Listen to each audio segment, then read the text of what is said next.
Tube Tamil வணக்கம்.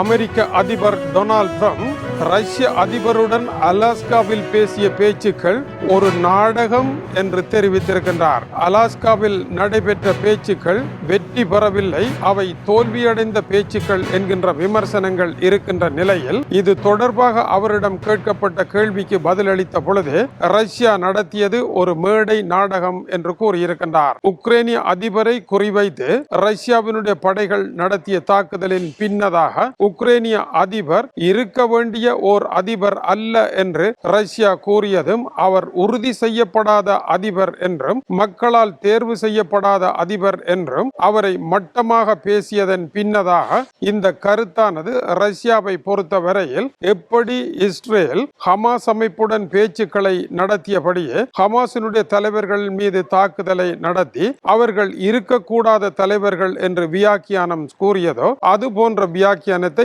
ரஷ்யாவும் கூறுகின்றது. இதன் பின்னர் தான் டொனால்ட் ட்ரம்ப் ரஷ்யாவினுடைய பேச்சுவார்த்தைகள் நாடகம் என்று கூறியிருக்கின்றார். இந்த நிலையில் ஸ்டீவ் விட்கோவ் உக்ரைனிய தரப்பை அழைத்து தான் பேச இருப்பதாக கூறியிருக்கின்றார். ரஷ்யாவுடன் தான் அன்றாடம் பேசிக் கொண்டிருப்பதாகவும் உக்ரைனிய தரப்பில் உக்ரைனிய அதிபரா இல்லை வேறு யாருமா பேச வருகின்றார்கள் என்ற விவரத்தை அவர் தராமலே இனி உக்ரைனுடன் பேச வேண்டிய பருவம் வந்துவிட்டது என்றும் அமெரிக்காவினுடைய அதிபர் டொனால்ட் ட்ரம்ப் இதற்கான உத்தரவை போட்டிருக்கின்றார் என்றும் தெரிவித்திருக்கின்றார். ரஷ்யர்கள் என்ன சொல்லுகின்றார்கள் என்பது இங்கு முக்கியமல்ல, அவர்களின் செயல்கள் அத்தனையும் காமெடியும் நடிப்பும் தான் என்று டொனால்ட் ட்ரம்ப் கூறிய பின்னர் இக்கருத்து வெளியாகி இருக்கின்றது. எனவே உக்ரைனிய அதிபருக்கு என்ன பதிலை கொடுக்க போகின்றார்கள் என்பது தெரியவில்லை. நேற்றிரவு ரஷ்யா நடத்திய தாக்குதலில் சுமார் 1,00,000 வீடுகள் விளக்கில்லாமல் கிடக்கின்றன. மின்சார கட்டமைப்பின் மீது ரஷ்யா தாக்குதலை நடத்தியிருக்கின்றது. கார்கிவ், கார்சன், டெனிப்ரோ ஆகிய பகுதிகளில் இந்த தாக்குதல் நடைபெற்றிருக்கின்றது.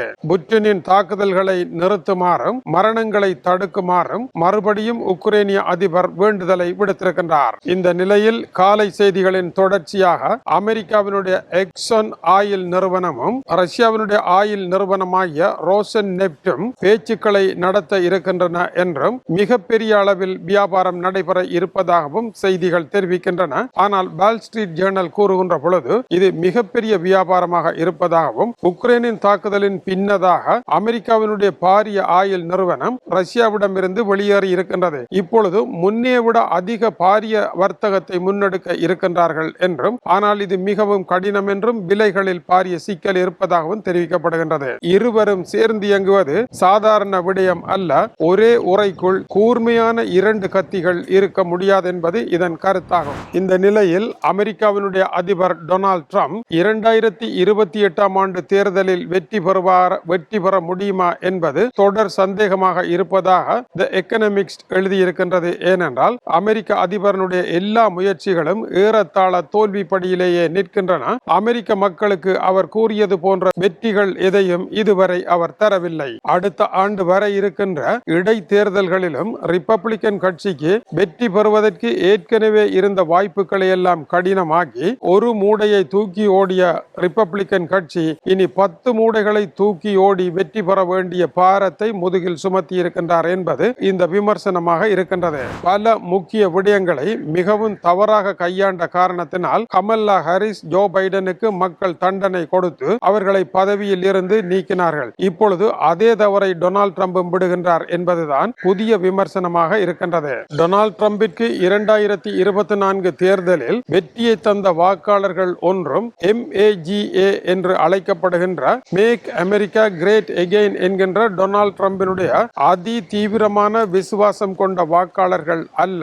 சாதாரணமாக ஜோ பைடன் கமலா ஹாரிஸினுடைய தவறான நிர்வாகம் காரணமாக விரக்தி அடைந்த வாக்காளர்களே ஆகும். இவர்கள் தொடர்ந்தும் டொனால்ட் ட்ரம்பை ஆதரிக்க வேண்டும் என்ற தேவையில்லை. அவர்கள் முன்னர் எப்படி தேர்தலில் பல்டி அடித்தார்களோ அதுபோல டொனால்ட் ட்ரம்பிற்கு எதிராக பல்டி அடிப்பதற்கான வாய்ப்புகள் உண்டு. டொனால்ட் ட்ரம்பினுடைய திட்டங்கள் அமெரிக்க சமுதாயத்தை முற்றாக மாற்றியமைக்கின்ற நோக்கம் கொண்டது. ஆனால் அவருக்கு அவருக்கு வாக்களித்த மக்கள் அப்படியான நோக்கம் கொண்டவர்கள் அல்ல.